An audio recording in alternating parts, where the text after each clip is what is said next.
So, how's everyone on this beautiful afternoon on a Easter Sunday?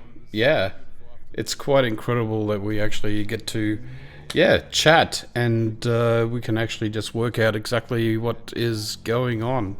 This is my first live YouTube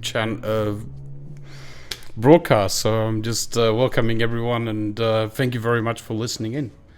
If I'm going to do a sound check and just see if everyone can actually, basically hear me and my video and audio is working and everyone is happy with what's going on right now. Okay. Yeah. How you going, Ike? How you going, Lauren? How's everyone? It's about time. Yeah, you've been waiting since yesterday about this video there, Ike. So yeah. Okay, so so I'm gonna wait and just see who else is gonna fly in. Hi Michelle, how are you?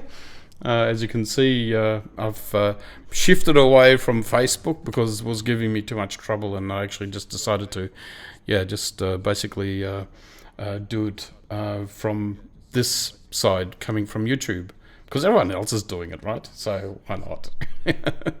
So and so Ike is here. Yep. How you going, Ike? And I can just throw in these banners now. I can actually just sort of just paste them in, and everyone can just see what's going on. Not sure about the dancing. You came in a little bit too early. It was supposed to start at 4 o'clock. There you go. But the music was sort of a bit of an intro, and I just thought everyone was going to be a bit happy about it. Yeah, thank you very much, Ike. It took me a while to actually get this going this way. I think it took somewhere around 3 weeks to set it all up the way it is. So I've got it looks crazy. It looks like a goddamn studio, like a broadcasting studio, like a proper broadcasting studio. Yeah.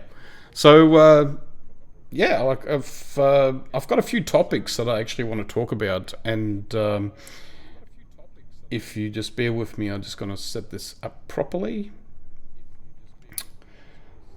So what I've got is okay. So basically, I just want to say hello. My name is Mark Faust, and I've decided to do something about the coronavirus and actually stomp it down, because everyone is sitting at home, not knowing what to do, twirling their thumbs, and I just, I'm just here live and actually just doing it.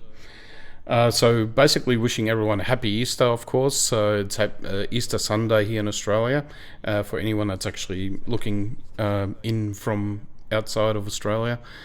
And it's like 4 p.m. here on a Sunday afternoon. So I hope everyone had either a lunch or is preparing dinner, and just getting on with the day.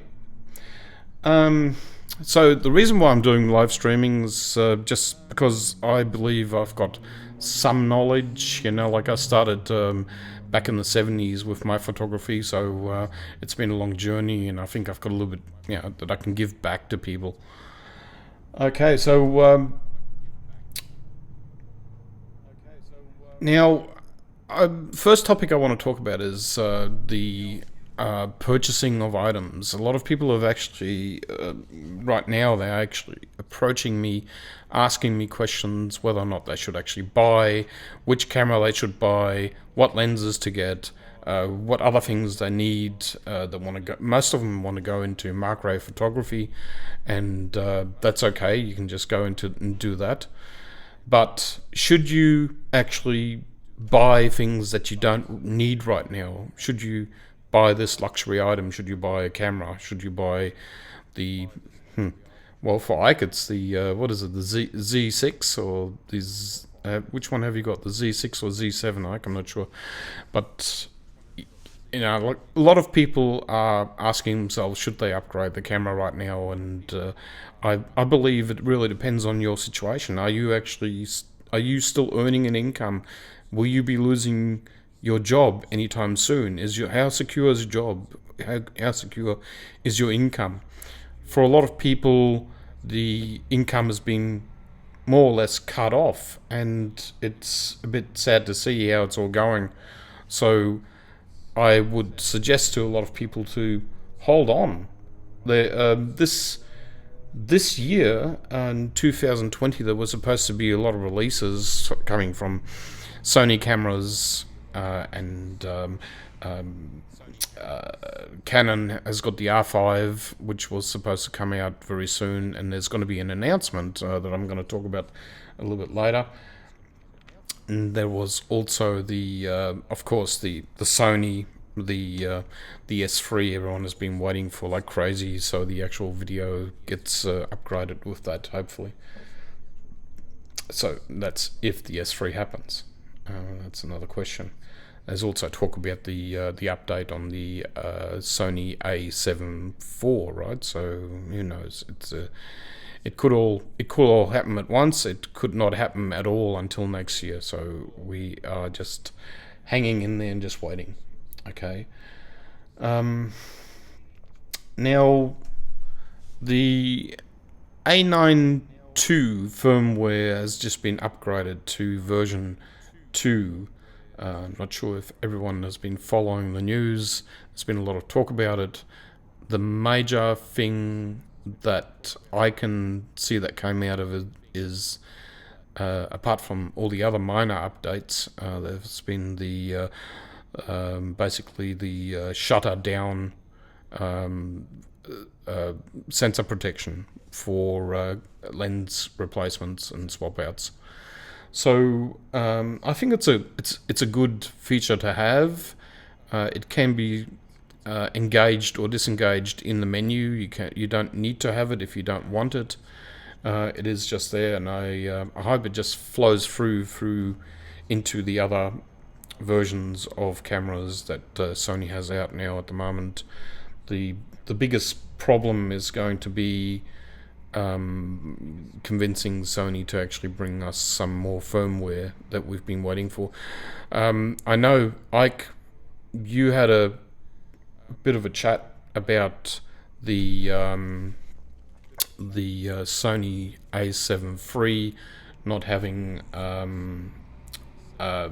well, I mentioned about the firmware for the A7 III, and it is the cheapest mirrorless camera, and it's been an amazing camera. But the only thing people have been waiting for is the actual grey box, the focusing box, to be replaced with a different color. So it will only be a minor update, minor firmware update for Sony A7 III users, but it will be very welcome and it's doable. It's doable, and I can't see why it shouldn't be just updated.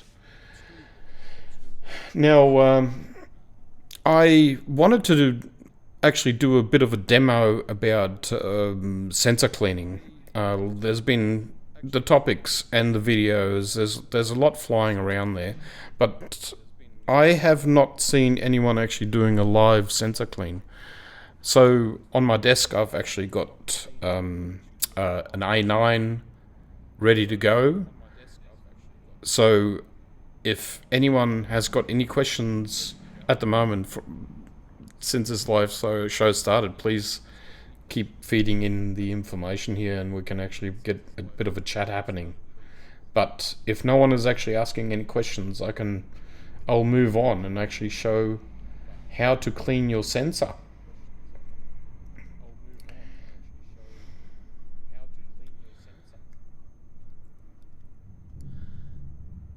Okay, so obviously everyone is happy the way it's actually going right now. So I'm gonna disappear for a split second and then reappear, or not reappear. I'm just going to have another screen happening so I can actually show you what is actually going on. So here we go.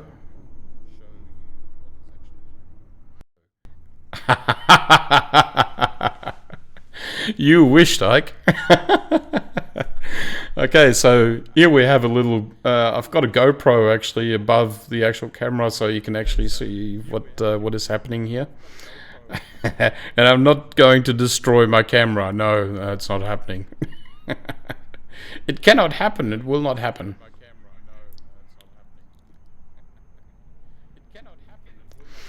Okay, so the way it goes now is that you can, when you turn your camera on, and this hasn't got a lens on it, so you will just get a black screen, obviously. You go into your menu. And I've got to flip this around 1 second, just so everyone can just see exactly what this is.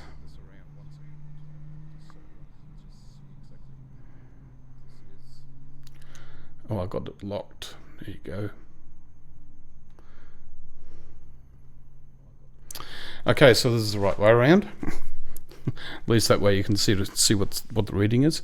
Okay, so when I hit the menu, and this may vary on everyone's camera, everyone's Sony, but if you go into the briefcase tab, which is that tab there, you will see there is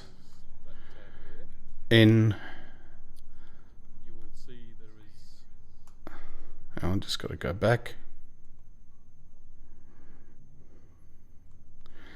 and you'll see in the briefcase tab, in setup page number 2, you'll see there's cleaning mode. Okay, so this is the cleaning mode that will vibrate the sensor, and it will actually try and get rid of the dust that's on the sensor. For starters, you have to see whether or not there's actually dust on the sensor, and I won't go through all the details. You will actually see how annoying something looks when you get a picture coming up. Now, it can either be dust on the front of the lens, on the back of the lens, or it's on the sensor. Now, that is up to you to find out. There are videos about it, and I won't go too much into it. I'm talking about sensor clean, where you know that the sensor is dirty and it needs a clean. Okay.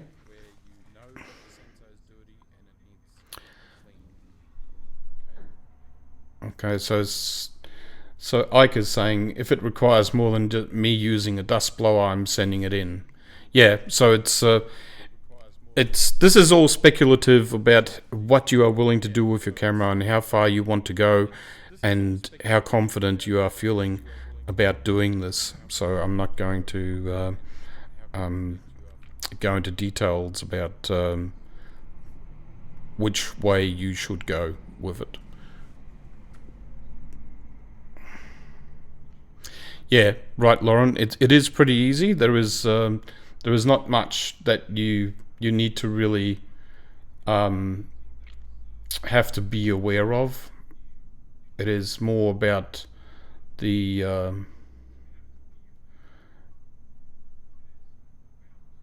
it is more about the how would you say, the just knowing that there is glass on the sensor. Now, the glass on the sensor is a protective layer, and you are basically cleaning the windows here, on the sensor. So it's just like that. Yeah, if you can, yeah, there you go, Lauren. You can do it. Okay, so Ike is just getting convinced here now, so yikes. Alright, so what you need to do is, I'm just going to go through this with the Sony, with Nikon cameras and Canon cameras. There are different ways of doing this and how to actually get it ready for the sensor cleaning.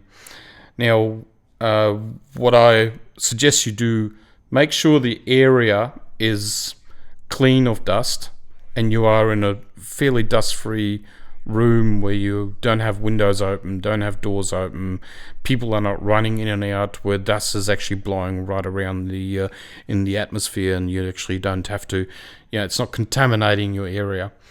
The other thing you need to do is also clean the camera on the inside, on the outside.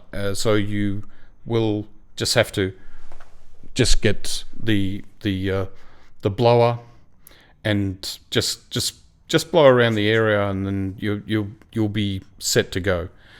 Now, once you're in cleaning mode, I will just continue because I'm just regressing here. You will see that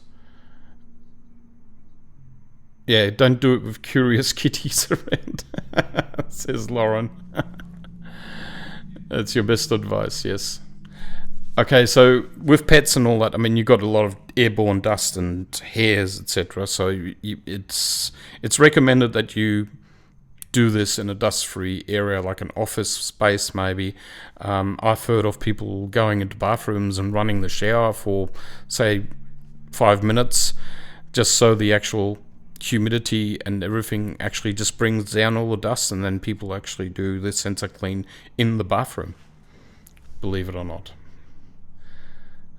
So once you've got this setting here in cleaning mode, you actually press you engage the cleaning mode, and here it just says enter, and then you'll experience a vibration going through the camera. Okay, and a noise, you'll hear it. And it says auto cleaning is finished, turn power off. You can also choose. So this is a bit confusing where people are reading this wrong. Where it says auto cleaning is finished, that's true. Turn the power off is not so true if you want to do a sensor clean. It does say you can also clean the image sensor manually if necessary. Follow the procedure in the instruction manual. Now in the instruction manual, it actually will tell you to leave this screen running. So do not go and turn the camera off. Leave it running. Okay, so now you're at this stage, and the cleaning product that we are going to use is a blower, which is this, and this one is a Giotto blower, and the full frame sensor cleaning solution that I use is full frame sensor VSG-O, which is a generic product, more or less. If you go on YouTube, etc., you can actually buy these sensor cleaners. Make sure that it says full frame sensor cleaning swab for a full frame camera, and there are other swabs for APS-C, and it will actually say full APS-C sensor cleaning swab. Okay, and they look very similar. It's just that the width of the swab is actually more narrow for the sensor size. The other thing I'm going to be using also, because I'm doing a wet clean, and some people actually do dry cleans with this, I use the sensor cleaner that actually comes in a package with the swabs. I think the package usually has got about 10 swabs, get me wrong, and the sensor cleaner usually comes with it, so you'll end up with bottles and bottles of sensor cleaners because you'll only use about a drop or two on the swab, and that's fine. Okay, now you are in the next stage. So we'll turn this camera around, and I've just got to do a swap around here now.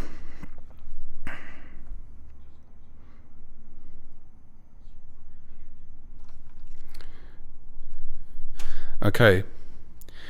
Now, when you unscrew this, you're supposed to have a torch with you. Now I left my torch somewhere. Hang on a second. I just got to have a look and see where my torch is.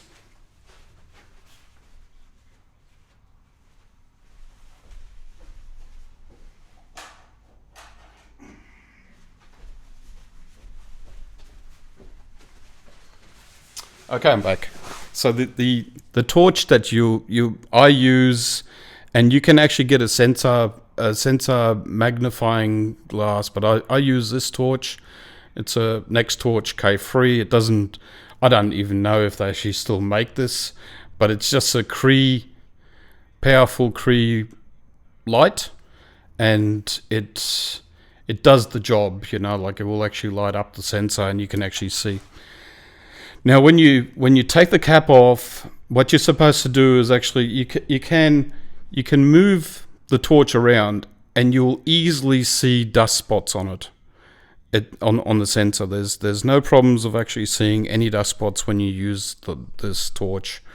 The torch just has to be in the right angle. Just move the torch around and move yourself around until you actually see the dust spots, and you'll actually see there's maybe 2 or 3. You'll also see the dust spots on your image, so you can roughly work out where exactly that dust spot is on your sensor. Now, let's just take this off, and inside, directly in front of you, is the sensor. Now, when I hold my torch in there and run it side to side, you'll see it's sort of like the light will shift. There's actually always going to be a way of actually seeing dust, and you can actually see there is actually a dust spot right there.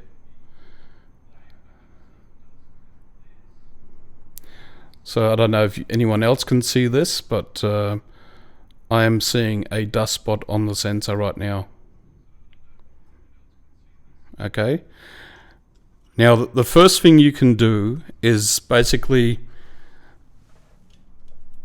let's see if this helps. Okay, this is better. So the first thing you can do is basically just use your blower and blow into it. Now you're supposed to hold the camera upside down. I can't actually show this how it's done, but you hold it upside down and then you blow like you would usually.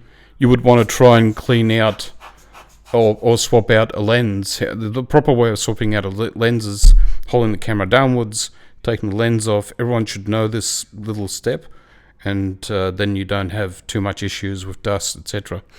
But you blow it, and then you recheck with the torch, and I think it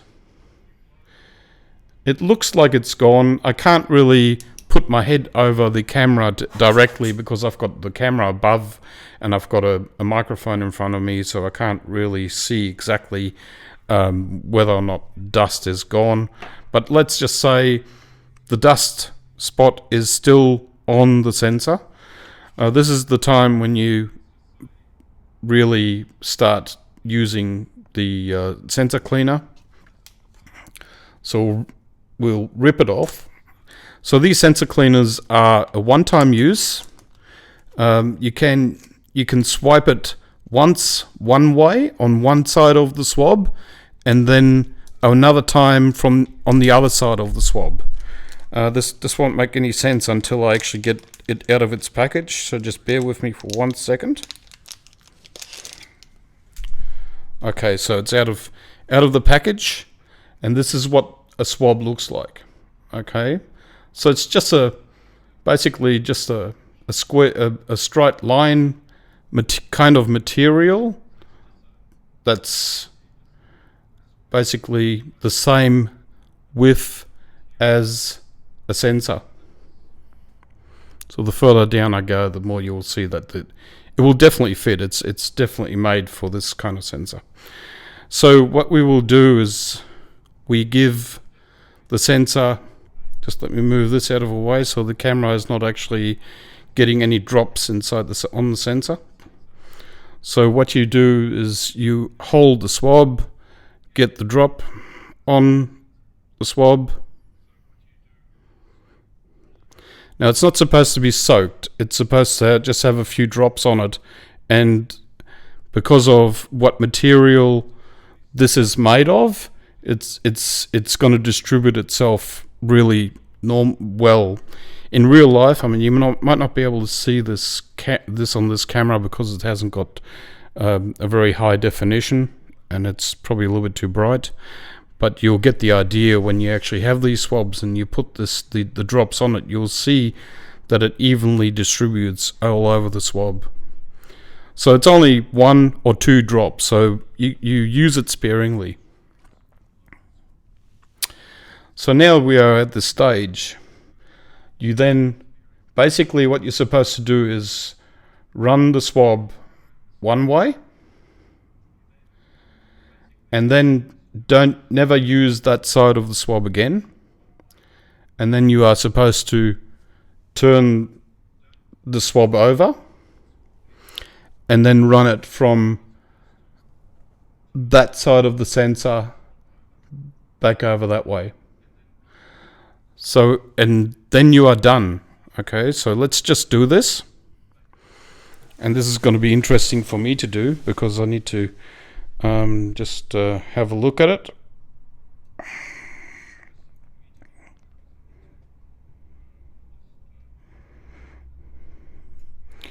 So that's one way. And then I swap the swab over.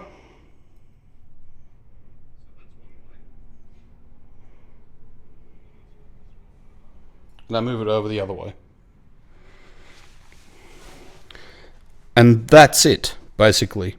Now this swab is a throwaway item. You never ever use it again, even if you see spots on the sensor still.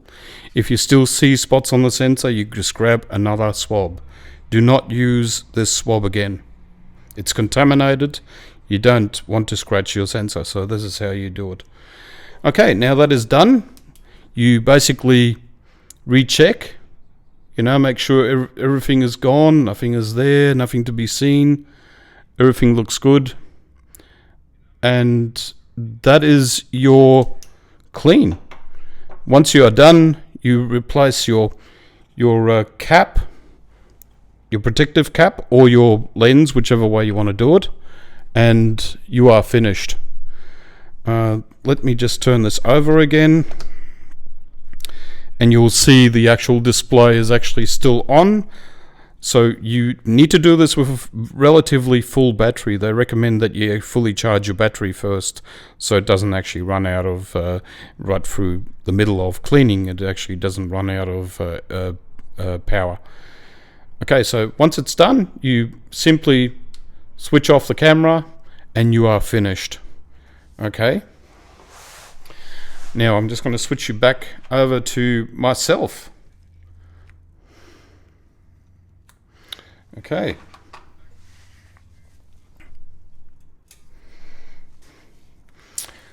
And we are back.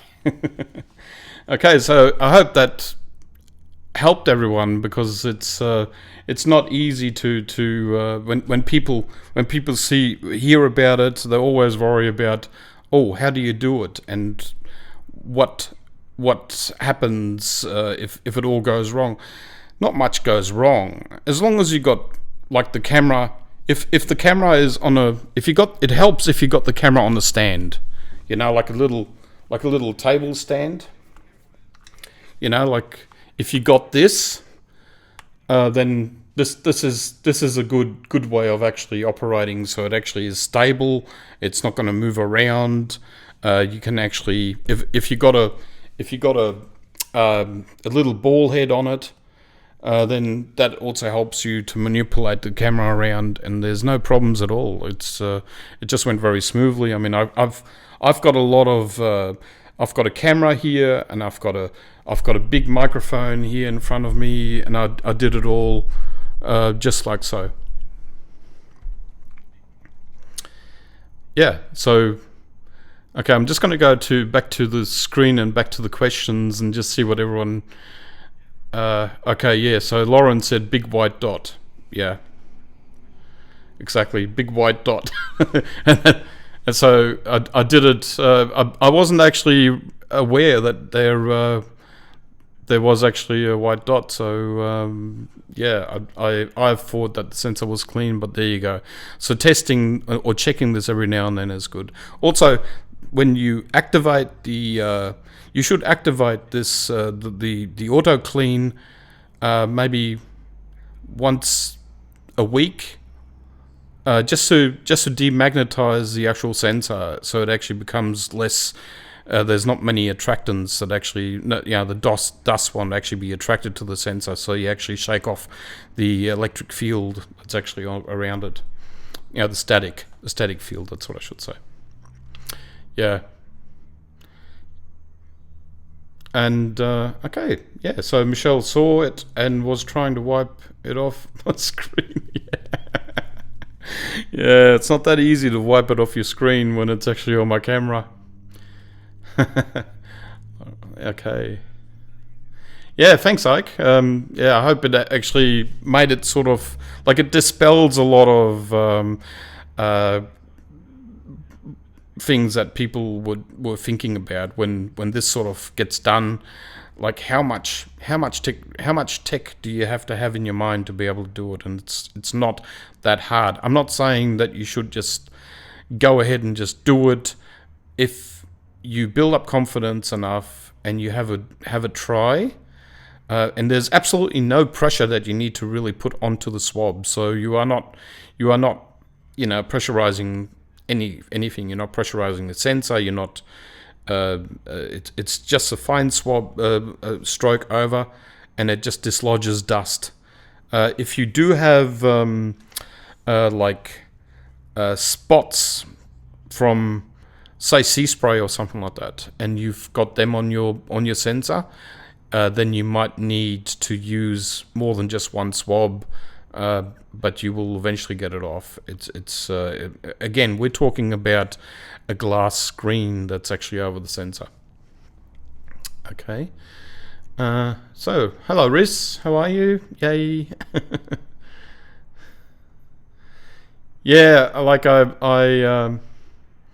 was talking yesterday with Michelle, and I decided to actually do a video just for her, just so we can actually get the sensor cleaning out of the way, so she actually understands it as well. So what you need to do is actually you can buy these on, I think, on Amazon, eBay, and anything. Right now, I'm not sure where these products usually, the cheaper products usually come from China. These swabs, I think, came from China. Like, I think back before COVID-19 hit us, it took somewhere around 7 days to arrive, and they were not that expensive. They were fairly inexpensive. Okay. Yeah, has anyone got any questions up until now? Like, I did bring up several topics now with the 892 firmware update, sensor cleaning, and yeah, you can actually go into the camera stores. You are right, Lauren, and you can actually have a look in there. You'll if you ask around, there will be people that can actually point you to which swabs they use, where you can get them from. If you DM me, I can maybe just point you towards places where you can go and order them from. Again, if these items come from China, then you will be waiting quite some time for these. Right now, I've got something coming, and it's on back order. I think it's 5 to 6 weeks. I've got a Blackmagic Atom Mini that's coming, and so 5 to 6 weeks back order, and it's not a happy time right now. yeah, DigiDirect would have them. You're right. Yep. All local camera shops should have them. Also, don't forget that camera shops, most of the times, camera shops, if you go in there and you actually ask if they do sensor cleaning, they do it as well for a fee. And I'm not 100% sure. I've never actually had a sensor clean done by anyone. I've always done them myself, so I'm not sure what they would actually cost.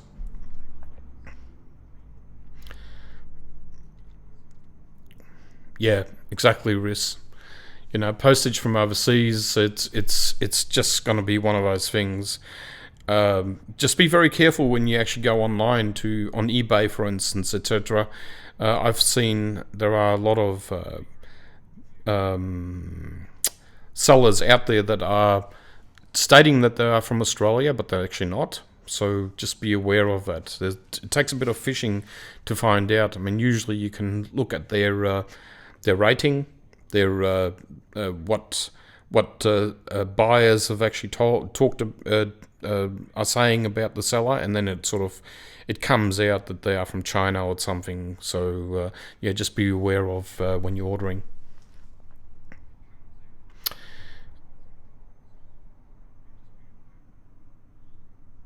Okay, so a professional sensor cleaner is $100, which is that's crazy money, right? From what you've just seen, what I've done, $100. I think it's rip off.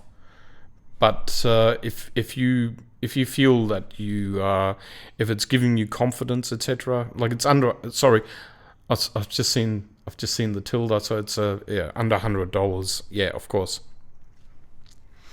There are sometimes when you go to camera shows, etc., that there are offerings sometimes that they do free sensor cleaning, etc. Even though there are no shows around, obviously, at this time of the coronavirus. Yeah. Thanks, Lauren, for pointing that out. Yeah. Yeah. If you get a professional. Yep. Exactly. So now the other thing is also that you've got to remember that when you do a sensor clean, you should always take the top of the back of the lens and inspect the glass that's actually on there. And again, you do that with a torch.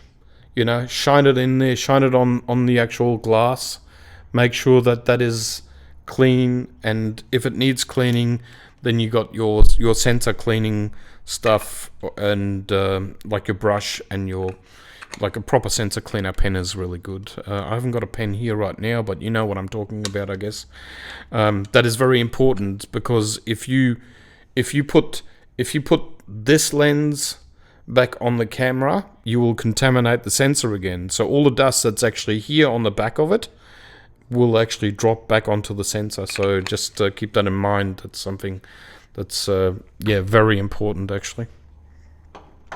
Also, even the dust cap that I put on the plastic dust cap, that is the replacement for a lens. If you don't put a lens on, you put the dust cap on. Yeah, make sure that is also clean on the inside, so that needs blowing out as well. So all these things are sort of like, it's a contamination that actually goes on, the same as coronavirus, I guess. It's a coronavirus for the sensor. Okay, now what is the other topic that I was going to talk about? Okay, there's been a lot. Yeah, risks. Cleaning out camera bag twice a year helps as well. Yeah, exactly. Like any dirt, any dust, whatever is around the camera is yeah, it's a contamination that will happen. Also remember, when any camera company talks about waterproof, etc., they are talking about a waterproof of the lens when it's on the camera. So you will have a like this 28mm GM lens. You will actually see that there is a, can you say that? There's actually a seal. There's actually seal right around the edge. Now, when this lens is off, it's not sealed. Dust and dirt can get in, and it can actually go behind the glass. So it can actually go beyond the glass, and then it will actually flow into your glass array in the actual lens. There's been cases. I've seen one case, and I don't know if it's really true what happened. There used to be there's a footage of a Canon 70-200 lens with a fly in it, and they had to completely disassemble the lens to get that fly out. So it is possible that stuff can get in, and this is the reason why you when you take the lens off the camera, you actually put this back on. Okay, just make sure that you put your dust cap back on, and that is your protection. Okay, so don't just take this off and throw this in your bag naked. Okay, don't do that. It is not a good idea at all. Okay. Plus, also dust gets back on it, and it contaminates your sensor again.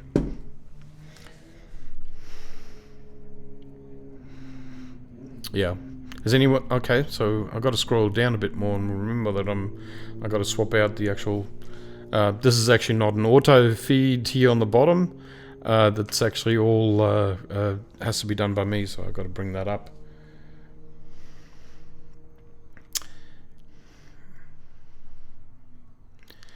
Yeah, Lauren. I know. I'll admit I'm slack. I'm middle of rearranging bags, so it's getting done regularly.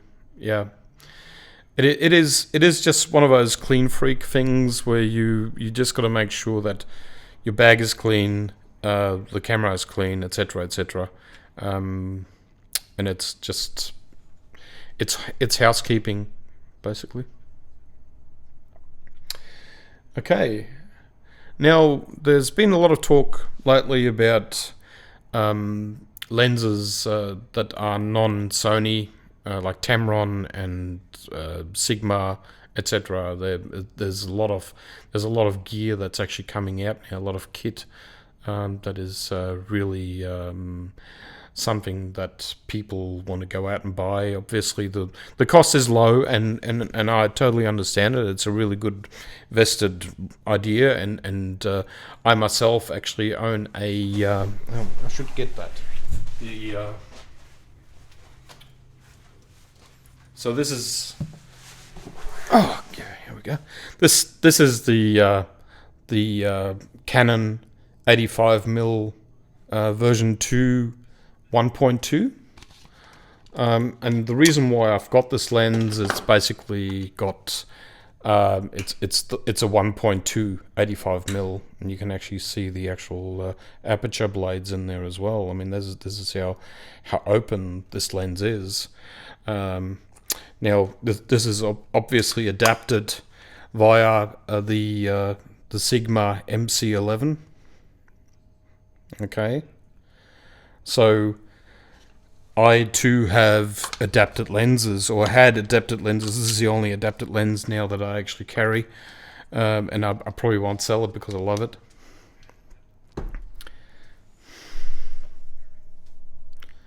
Yeah, that's glass. Yep, you're right. You're right. You're right, Ike. It's beautiful glass. Fantastic. And I wish Sony would have more, like they would finally come out for 1.2.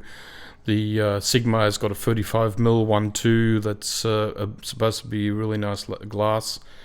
Now, the reason why I brought this up is that Tamron and Sigma are constantly bringing out new lenses. The Tamron has just brought out a 70 to 180 zoom lens that's very compact, etc. You'll see. Okay, sorry. You'll see up here. I've got the 70 to 200 Sony f4. Yeah. Now, the reason why I'm bringing this up is if you own anything like for instance, a Sony A9, this is the A9, and I can't show you the other camera because I'm filming with the A7R4. Now, when you do have this camera, and you put on a non-Sony lens like the Tamrons, you will be limiting down your shooting. You will only be able to shoot at 15 frames per second, whereby this camera is capable of doing 20 frames per second. So the limitation is there. It might not sound like much, but if you are a wildlife shooter, or if you are into fast tracking cars, racing cars, motorbikes, etc., the difference between 15 frames and 20 frames is massive. So that's just one reason why you should stay native. I'm not either way. I don't. In the end, it is really up to you which way you go, but you should also see what the actual benefits are of owning native lenses in comparison to Tamron lenses and Sigma lenses, etc., etc. I mean, you can go Voigtlander and there's many more, but I'm just talking about the major big ones at the moment. So if you look at that and you have to really consider what you're going to be doing. Are you going to want adapted lenses that actually are manufactured by someone else, and you might actually have that some few little quirks about it, little downfalls where even with firmware updates, when it comes to firmware updates, and if Sony does a firmware update, uh, uh, will that lens keep up with whatever the update allows you to do, etc. So again, you will, with the A9, you only go to 15 frames with a like with a native lens, with Sony's GM lenses, etc. You will be at 20 frames per second. So it is that difference that's no one is actually talking about it, but it's always a consideration.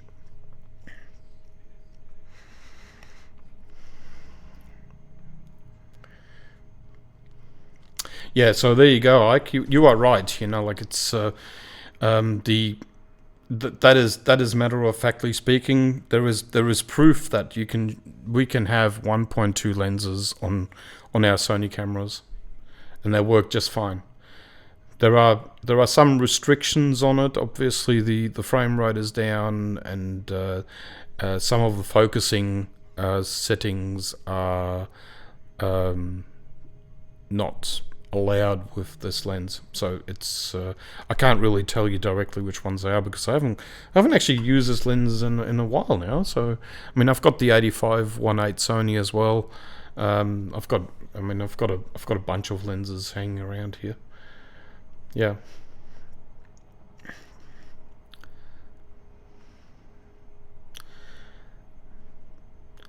Yeah, I mean I am. Yeah, thanks, Riz. Yeah, so Riz is saying Sigma lenses dominate my kit, getting harder to obtain lenses for my system now. And look, you can save money if you actually go non-native. Obviously, the GM lenses are top spec. They will cost you more money, and with very little, you will gain something, but it's not going to be. It might not be a game changer for many. So if you look at one lens to another, there could be a cost saving of about $1,000 Australian. So that's a big number to actually look at. Yeah. So there's nothing wrong with Sigma lenses. I had a 135-1.8 Sigma, and I've swapped that out now with a Sony GM 135-1.8. Just because the other one was a Canon mount, so I didn't want to keep on swapping around the adapter all the time. So I've just got the adapter now almost glued onto the 85 Canon 1.2. Yeah, as I said, Lauren, there's no problems with adapting lenses. The only issue with it is that you will have certain limitations that you can live with, and that you might not want to live with.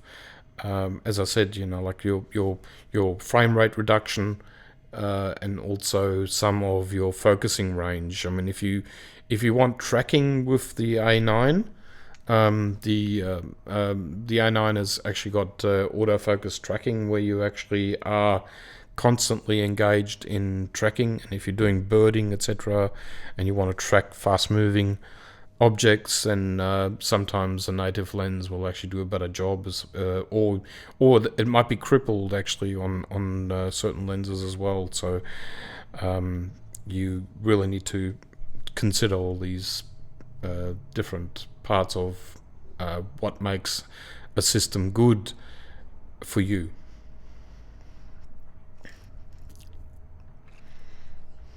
Yeah. So Ike says, even if the Sony versions have a longer gap from the back end of the lens to the sensor, like the Sigma Art lenses do, Sony have great engineers who can figure out how to make it work well. And you're probably right. They are focused on their cameras, and there's no backward engineering necessary. Even though I think Sony does release all their details, so there's no backward engineering actually necessary, is there? So Yeah, it's it's one of those tricky things where I wouldn't go either way. If you're happy with the lens that you bought, there's no reason for you to sell it and update it to anything else, and just stick to it. And I would also like to bring up, there are a lot of reviewers, etc., on YouTube, etc., where they talk about lenses and they do detailed research. I mean, they do pixel peeping, they zoom right up against a brick wall just to see what sharpness the lens has and where the fall off is around the edges, etc. As far as I'm concerned, is I always look for the quality of image rather than the sharpness of image.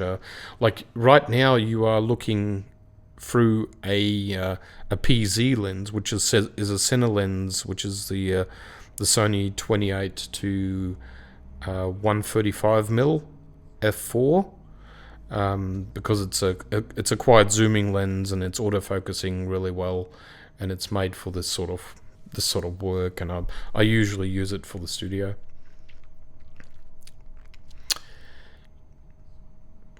Yeah, you're right. Sony lenses hold a value, and Sigma seems to as well. Watching a couple of fixed lenses at the moment, yes, Riz.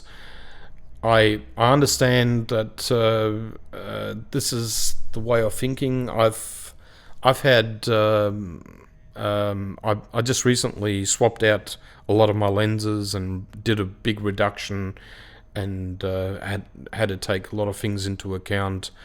Uh, it's the same as usual. It's very hard to sell second-hand goods, especially when it comes to camera gear.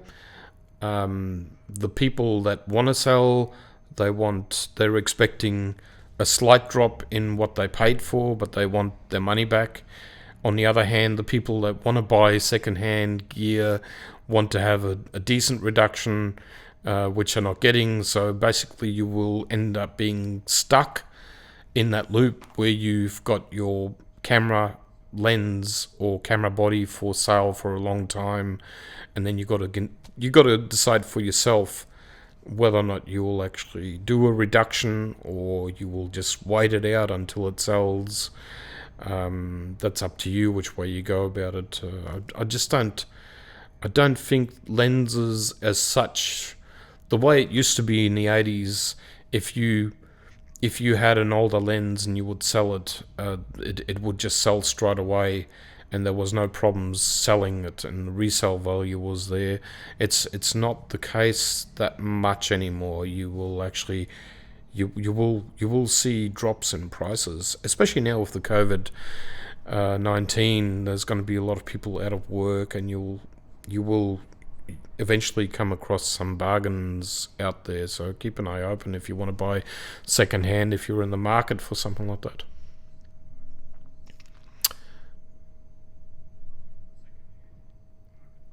Yeah, thanks, Riz.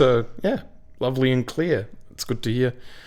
Yeah, it took me a while to actually get all this set up going. Like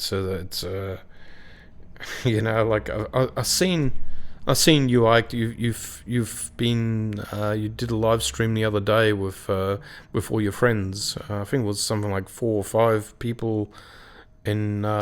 What did you use? What was it called? Yard Yard something. The software that you use. Yeah, yeah. I'm using Ecamm Live on this because it's for Mac only. Yeah.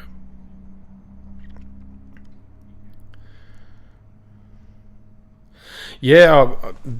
Okay. So I brought up. I kind of want to take photos with an anamorphic lens. The anamorphic lens is by, what is that? A tripod manufacturer, isn't it?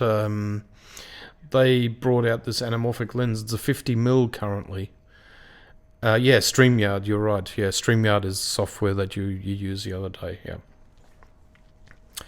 Now, when you're talking about anamorphic lenses, if people don't know, an anamorphic lens will actually give you the cinematic look, where you actually get a different format image, I don't know what the actual format is of the anamorphic lens, but it also gives you, yeah, Siri. Siri is the actual company that makes tripods, etc. But they're also making lenses, and they just recently brought out a 50 mm anamorphic lens, which looks like a normal lens, but it's actually anamorphic.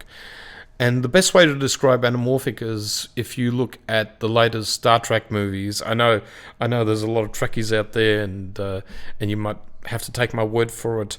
It's been used in a lot of other movies, obviously, and it gives you these light streaks going through the center of it. So if you actually see the beginning of Star Trek, one of the latest Star Treks, in where there's a fight scene between the Enterprise and another a spaceship, you will see there's a lot of that kind of light that's actually flowing through, and these, yeah, you will see sort of like light streams going sideways. Basically, it's a light that actually goes from one side to the other, from left to right or right to left. Which makes it very cinematic looking, and that's done with an anamorphic lens. So Siri makes the 50 mm. It's for a Sony E mount 1.8 f1.8. If anyone is interested, just look it up. Maybe I don't actually have a link for that lens.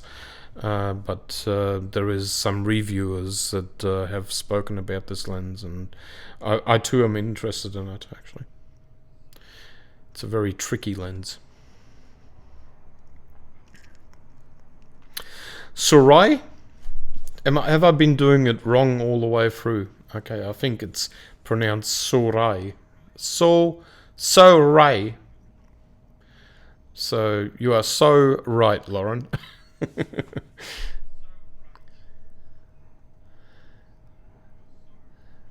Okay, so Sora is APS-C, which sucks.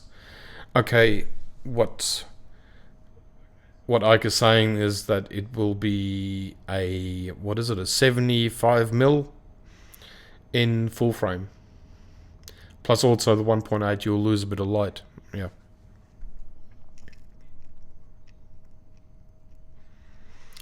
Okay, so yeah, anyone that wants to go and have a look at the website, do it later after the live show, please. But it's but it's something interesting to look at. There's a lot of films have been made with a lot of famous movies have been made with anamorphic lenses. I think it stems from I think a French. It was actually made by a French. It's a French innovation. Yeah, Surai. Surai, says Lauren. Yeah, APS isn't the end of the world. It just means that you got to calculate it through your head. So a 50 mm in full frame is not actually a 50 mm. It's more like oh, what is it? Sorry. Yeah, in APS-C, it's yeah. The millimeters are different, so it's about 75 mm. Okay, I didn't know there's a Fuji version. Okay, also for Sony E mount and 4/3 cameras. Interesting. I got to have a look into the Fuji. The only problem is that anamorphic lenses been inherently very expensive. Like we're talking about some anamorphic lenses are like $10,000 and up, and so Surai has actually been they've brought the price down, so it's affordable for a lot of people. Also, there is there has been a anamorphic lens for a phone as well, so you can actually screw anamorphic lenses onto a phone. And also, they've been testing anamorphic lenses for DJI drones, I've heard. So, it's always evolving. It's ever evolving. So it's a very interesting subject, and the Sir Rui, says Riss. Sir Rui. I got to Google this up and actually just see what the pronunciation is to get it right. I've actually got a ball head here, which is a Surui. But I'm more a Gitzo user, and I've got something like 5 or 6 tripods here. Okay, so Ike is saying Moment makes the anamorphic lens for the drone. Yes, Moment is the company. Yes, you're right. And I don't know how it would actually. What would you get out of an anamorphic lens on a drone? I mean, you would get the cinematic ratio, but you would have to fly into, like, do night flying or something where there's lights, so you can really use anamorphic, the anamorphic aspect of the lens. But then again, look, it's out there. Anyone that wants to know about it for their drones, have a look at Moment. Yeah, thanks for that, Ike.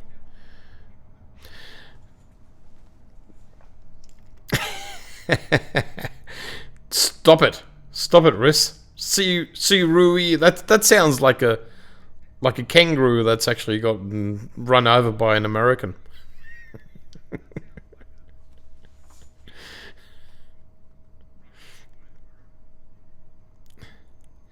Yeah. So Lauren has got a Surui tripod, and it was my first travel tripod, but my friend pulled it apart.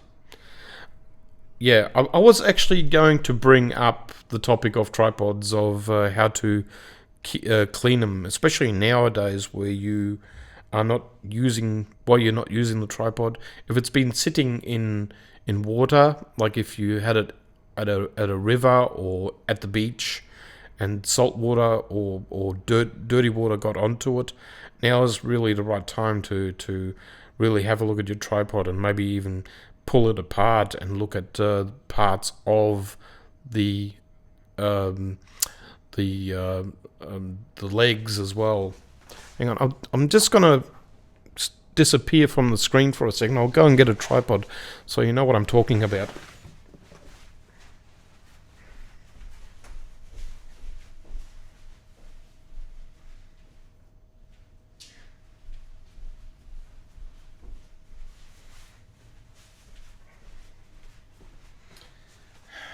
Okay, I'm back. Okay, so where are we?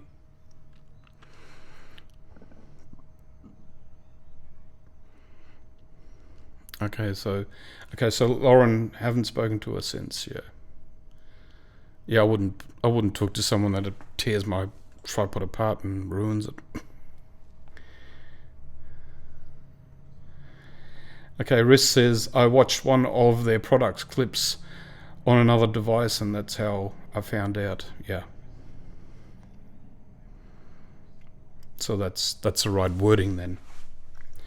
I guess it's for speciality looks, like maybe flying through a city, a landscape or something. Yeah, exactly. Like it's it is not a must-have, but it's a different effect. Once you've seen it, you always want to maybe try it out. It's just really attractive.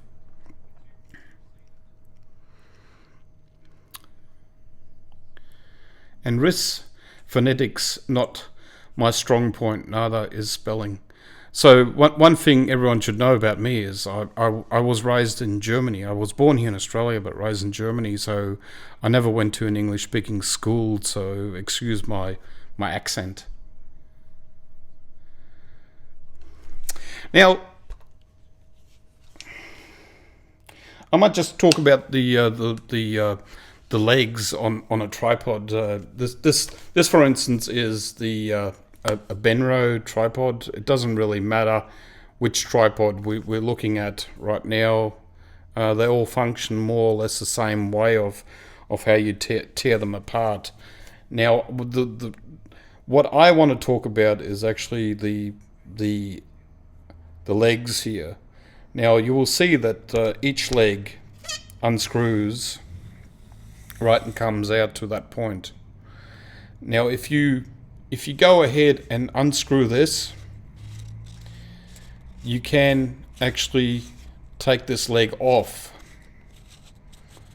So then it comes out, and you'll see I just dropped one of the plastic bits, but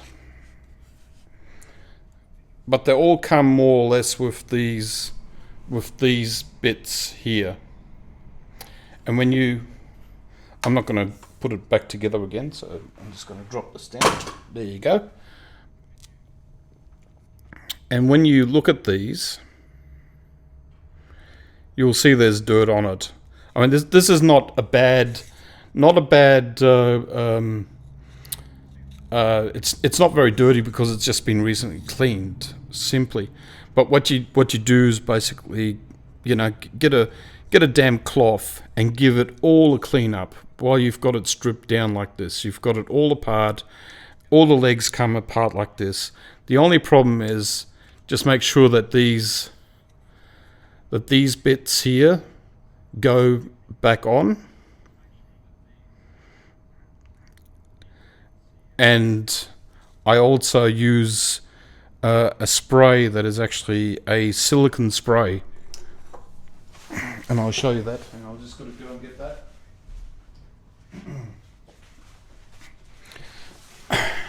Okay, so in order to this is a lubricant that's actually not attracted to. It's a non-base oil spray, and it's called. There you go. Silicone lubricant. I'm not going to talk about the actual brand name, etc. too long. I mean, if you're living in the States, it's obviously going to be a different brand. But basically, just a little bit of spray on the cloth, and then just wipe the actual leg. So you basically just have a cloth. Just give it a bit of a wipe with the silicone spray on it, and that's it. So then you are basically done with this. You reassemble the tripod, and it'll be just like a brand new tripod afterwards. There's obviously some other bits and pieces that you need to take care of with a tripod. Look at screws, look at corrosion on the screws, look at the actual ball head, make sure that's all working smoothly and there's no dirt around it, and everything is working fine. There's not too many parts that you can actually service after what I've shown you. If something is sticking or like the ball head is not turning on its swivel properly, then it might be sort of time to maybe look at a new ball head or swapping that out. But it's like everything else. Everything has got a use by time. Now I've got in front of me. I've got a the actual camera that I'm filming this on is sitting on a tripod. It's a Gitzo, and that Gitzo is about, I think, 12, 14 years old, and it looks like brand new still.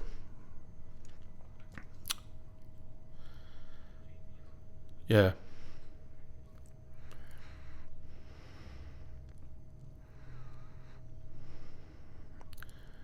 Yeah, so phonetics, yeah, exactly. And I'm just gonna, ja, alles gut.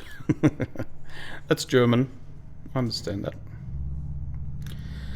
Okay, so has anyone got any questions so far? Because I've been sort of flying through all this information and been pushing out a lot of good stuff for everyone, and I'm trying to make this interesting, obviously.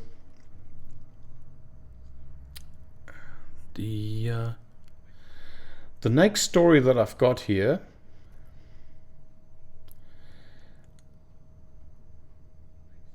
Okay, so the next story I've got here is just a little bit about, now is really the time to look at learning something about cameras and learning something about art, or even how to create framing for your images, etc. So yeah, it's a really good time to learn something. That's what I'm trying to work here on. Yeah, if you like being a photographer can be seen as one way. You're a technical photographer and you know everything about cameras and gear, etc., and everything is fine on that side, and you know all about, you can talk all the tech talk you can and you want. But there is also an artistic side where you look into what makes a photographer really an artist, and having an artistic eye is one of those things where you can actually, and reading right now you cannot go to museums obviously, but looking at famous artists, for instance, and looking at their images sometimes are an inspiration for us photographers.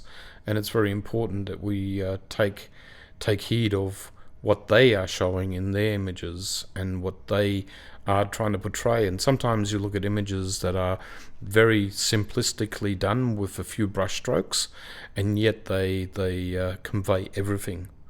So that's something to take home with you, where you can maybe look at your images, and if they look too busy, you can actually basically minus stuff out of it until you are down to what you're trying to talk about, what you want to portray in an image. So sometimes having negative space, having a lot less, or take stuff out of an image that doesn't need to be in there to actually tell the story, is very important as well. Sometimes having a lot in there, making it really busy, is important as well. So you really need to look at something is too much. Should I add, or should I deduct? Which way do you want to go? So yeah, now's the time to, I mean, if we are going to be sitting here in 6 months' time, we all should be very, very smart photographers.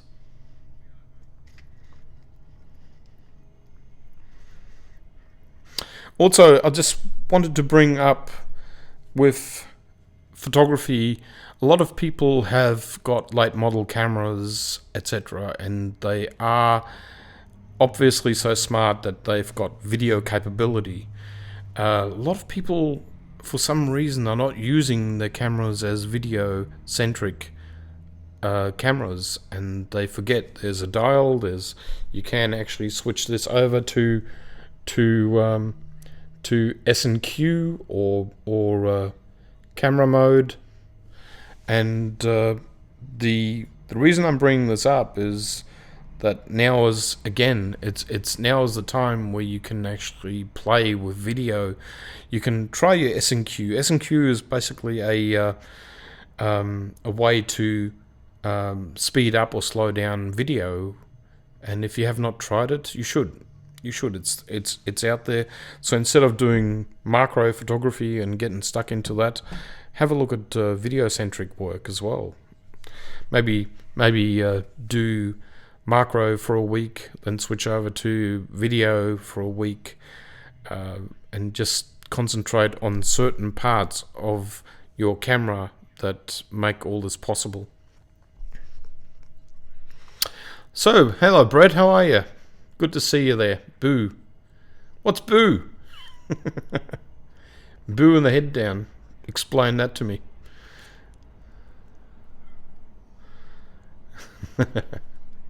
I forget, and when I do, I can remember how to get it off the camera. Okay, so getting video off the camera on Sony cameras is a little bit more complicated than getting it off, getting pictures off the camera. When you look in your subfolders in the Sonys, you'll see you'll have to fish around, and it's a little bit, the video files are a bit hidden.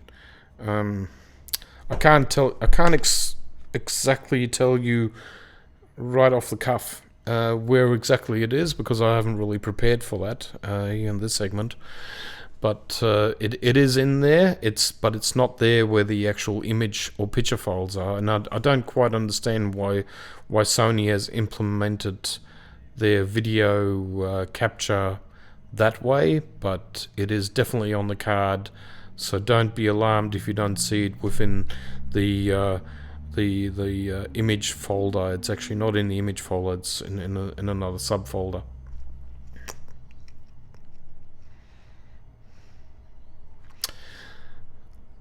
I'm heading out to Macro tonight and try some flash tips from last session for our friend Japani as One Last Bloom. Yeah, it's great.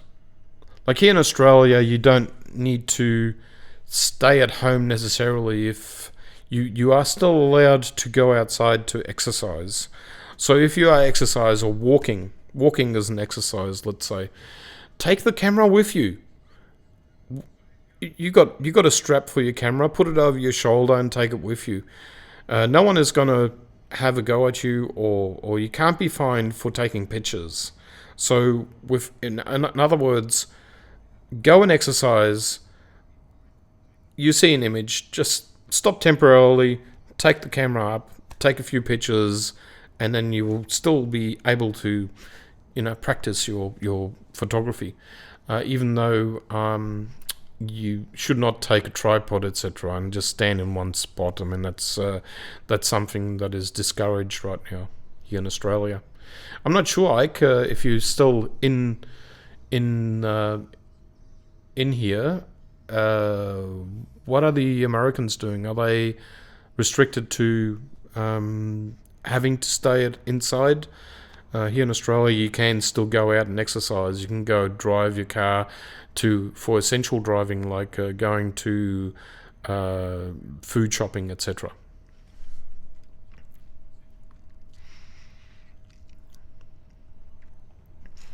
Good mate. There's an expression.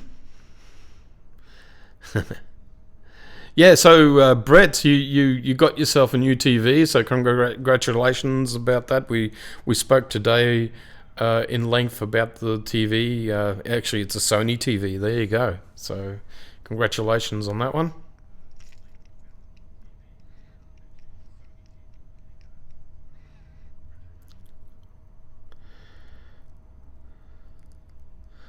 Yeah, hello, says Lauren as well. It's all good, Mark. Think you can get it off the camera direct via Finder on Mac? Yes, you can, Riss. Just go into the subfolders. If you DM me, I will actually DM you back and tell you exactly where it is, if you like. I can't just do it right now and disrupt the live stream, of course. So I will help you out if you just DM me, and I'll let you know. So basically, with the videos, you take them off almost like you just copy and paste them into your Mac, if you've got a Mac, or same with PC. You just have to see the Hive where the folder is for the video. Yeah. So Lauren, I had a Sony TV. A different friend broke that one. How many friends have you got that break stuff, Lauren? I need new friends. Too right. I'll be your friend. Just bring all your stuff over, and I'll have a look at it. Oh, Lauren. Okay, so Ike is saying here in Washington State, we are under stay-at-home orders. All non-essential businesses are closed. We can go to stores, exercise, but no events, parties, parks are closed. Yeah, that's more or less the same here, Ike. We are. But the police right now in the state we live in, or I'm living in Queensland, they're not that draconic. I've heard that the states further south, like Victoria, and New South Wales are a little bit harsher. Up here, it hasn't really, because we are still at a fairly okay level with infections, etc. It hasn't been really been made forceful. So people are adhering to doing what they're being told, more or less. So it's not too bad. Yeah, Riz, I know, right? Yep. Lauren, what do you think I stick with? Well, the cats always want to borrow something off you, don't they? I've heard that cats grab stuff and your stuff goes disappearing. They always want to play with gear. Yeah. Yeah, so Riss says, loving the morning run to work at the moment. Can get there in almost 30 minutes. Usually takes me over 45. Yeah, look, exercising is probably going to become more and more important for people. All our gyms here in Queensland are closed, and you just have to fend for yourself. I think some gyms, they've actually got online service where you can go online and get help, and that you can exercise with them online as well, which is a good idea. So everyone is getting really inventive about live streaming and trying to help out as much as they can. Yeah, Ike says, yeah, kind of the same with America, depending on where you live. It can vary. Yeah, it's the same here. Like yeah, it really depends on where you live, and if you are more and more, the closer you get to inner city, where it's high density, it just seems to be more restricted, and people are being told to stay at home, and they get actually approached by police. We've had that at I think at Bondi Beach down in New South Wales and Sydney. Like all the beaches are closed here, and if you understand the culture, the Australian culture, then closing beaches is very draconic. It's very terrible. It is terrible for us. Yeah.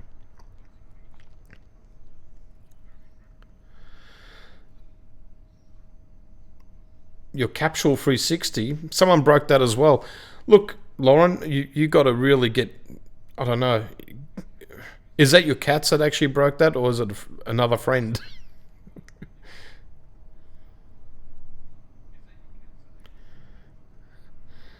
But I'm getting a new one. Yeah, the 360 cameras are really a good thing. I've been thinking about those, but the price is really restrictive right now. I don't know what they cost at the moment, but it's a consideration whether or not I actually want to go that path and get one of those cameras, because at the moment I can't see a use for it in my workflow.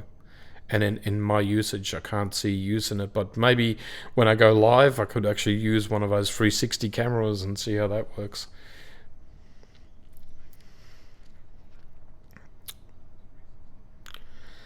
Not that kind of running, Mark. Why not? Come on, get in there. uh, yeah, Brett, you're right. Virus go away, but it's. This is another topic I was actually going to bring up, and you just reminded me of that, Brett. The Olympics. I just read today in the news there was some talk about the Olympics that might not actually. There might be a problem about the Olympics going ahead in 2021. It's that's become very questionable whether or not that is actually going to actually happen. And it was an article that I have here, but I can't really show this. This was actually in a newspaper here in Australia. So it is bad news in a way for us, because innovation is always driven by necessity. So a lot of cameras last year came out for the Olympics in 2020. That was cancelled, and yeah, if this keeps going, where less and less sports are being done, live sports, etc., manufacturers are not going to see much of a need to do updates. So we do need sports to go ahead, like the Olympics, etc. I mean, if it's 2021 and that gets pushed off again, that could be a problem. There is talk about Japan still having, because they're still having restaurants open, and there is certain things still happening in Japan that should have been shut down.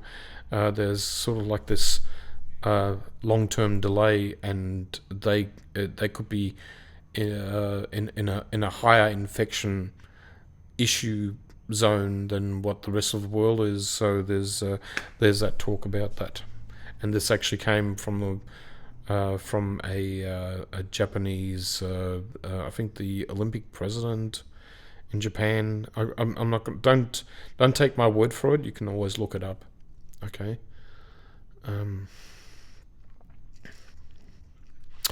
Yeah, Brett, we all do. We miss photo walks, and we miss getting together with each other and really having a good banter and talking with each other and being out there in the fresh air. Yeah, absolutely. I agree with you.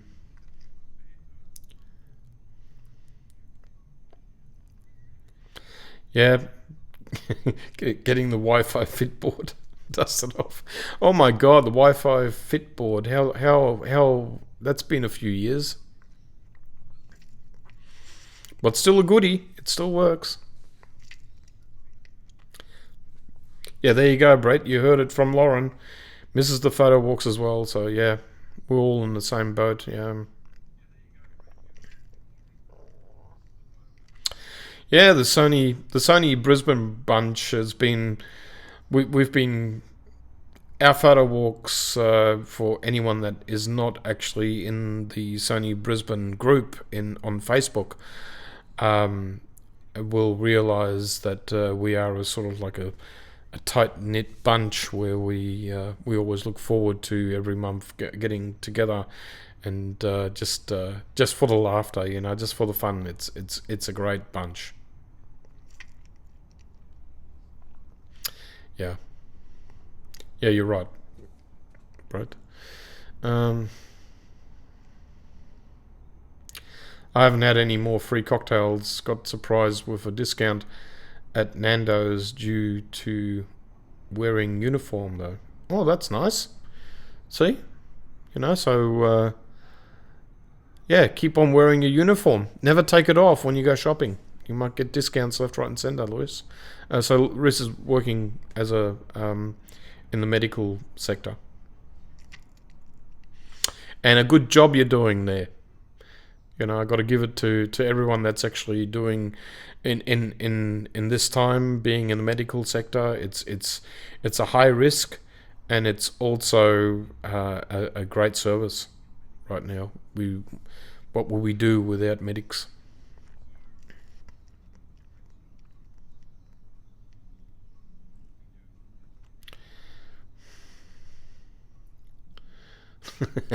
Everyone is after these Wi-Fi fits.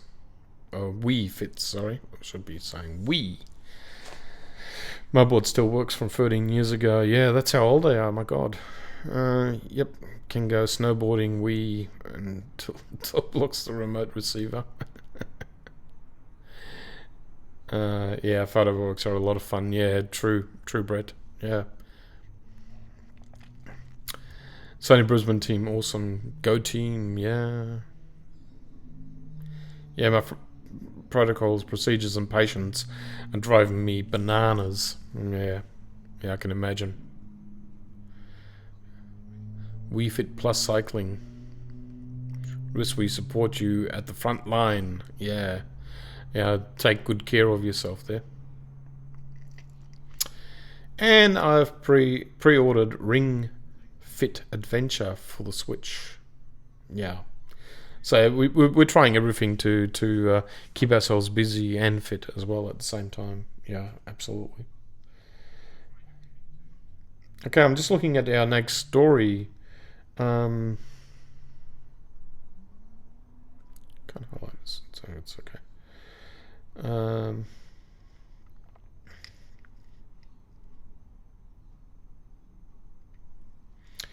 okay, I'm just looking through my list of stories, and I'm actually done.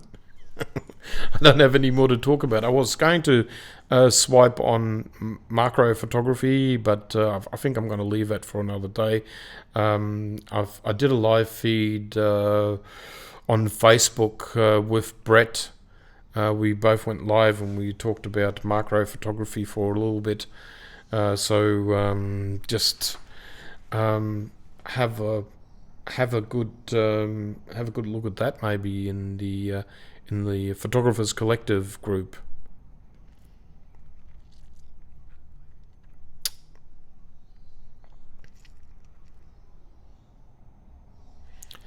Yeah, so Oliver's doing okay. So Oliver's Rissa's husband, if no one knows, he's working behind the scenes in supply now for 3 months. Yeah, it's great that you as a couple still got jobs, and unlike some other people, I've driven past the unemployment office here and Centrelink, and it's horrible to see people standing in line outside still. Looking for unemployment benefits, and that's the same thing is happening over in America, but just in a greater number. I think it's in the millions over in America. So it's yeah, a very sad fact of life nowadays that we are we are in that part of our lives where it is going to change a lot for a lot of people. A lot of people have got houses that they need to mortgages that they need to pay off, and none of them work and are unemployed. So it's just gonna yeah, it's bad. And no, I won't be videoing me on the Wi-Fi Fitboard. uh, yeah,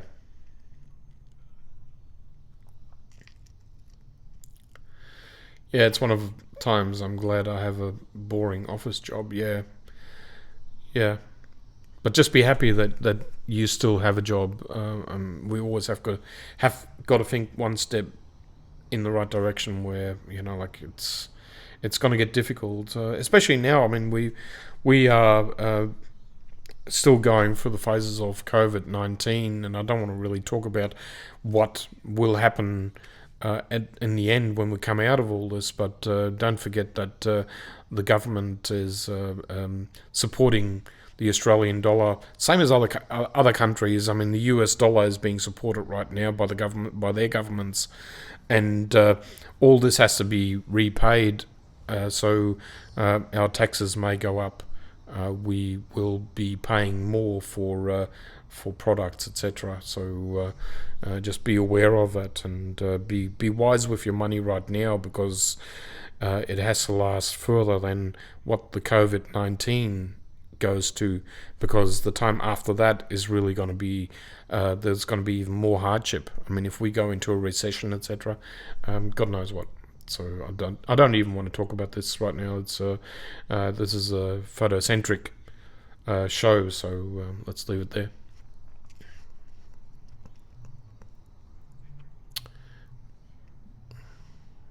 Oh, okay.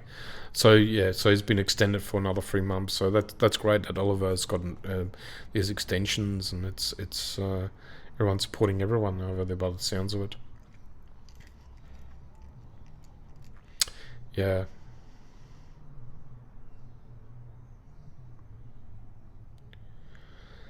Sorry that I wasn't live. Things to do at home. Yeah. So Brett. Yeah. I mean, next time we've got to sort out what we're going to do about the actual live show. So I'm still in the process of organising a webcam somehow. Someone said that they might have a webcam and at home, and I'm waiting to hear back from them, because it's yeah, as webcams are about as hard to get as what toilet paper is over here in Australia at the moment. Yeah. Oh, there you go. Looking for a new house. Can't afford to move. Yeah, exactly. Yeah. Yeah, I understand, Lauren. It's tough, but hang in there. Just be positive. Like, I mean, we don't want people, drooping their heads and being worried about all sorts of issues, etc. So, and that's another point. If someone is feeling depressed or going through hardship, me and Brett and other photographers are always around that can talk with you. So don't feel that there's no one around that you can.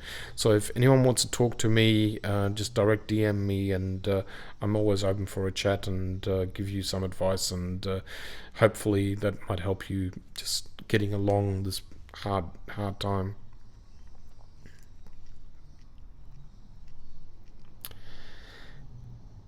Yeah, life happens, Lauren, and it's okay, but it's also something that it gets into you. It does hit home, and it hurts a little bit. That yeah, it's not easy these days. So don't keep your chin up. If there are issues, if you have got problems, or if you need to talk to anyone, yeah, we've always got an open ear. Oh, Lauren, get in contact with me. If you got a webcam, I will need it. No, it's just one of those things where I need a webcam to so Brett can see me on his end when I do a live show, and it has to go through Skype. And that's the only reason I really need a webcam. Other than with streaming, it all gets streamed with the camera, but the camera is not seen by the operating system as a webcam, which is a difficult part. So I can't share the camera via Skype. It's impossible. So yeah. So let me know, Lauren, what sort of webcam you have, and I could maybe negotiate a price with you if you are selling it. Yeah, Riz, thank you very much. Yeah, throw it over. You know where I live. If anyone wants it, yeah, absolutely. I'll get in contact with you, Lauren, if you like after the show, and see what it's all about. Yeah. So if no one else has got anything else to bring up, yeah, I'm fine with closing off the show now. We have been on now. Was it 17:38? So it's hour and a half now. So it's a decent show, I'd say. I hope everyone has been enjoying the show so far, and it's been, yeah, it's just been. I didn't even realize it's been an hour and a half already. So there you go. That's how much fun I've been having.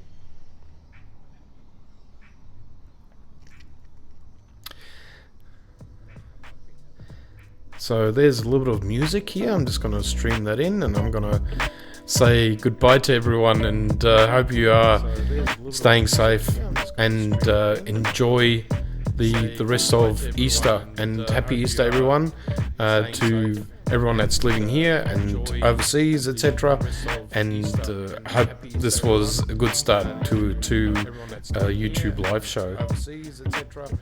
And that's it for me. So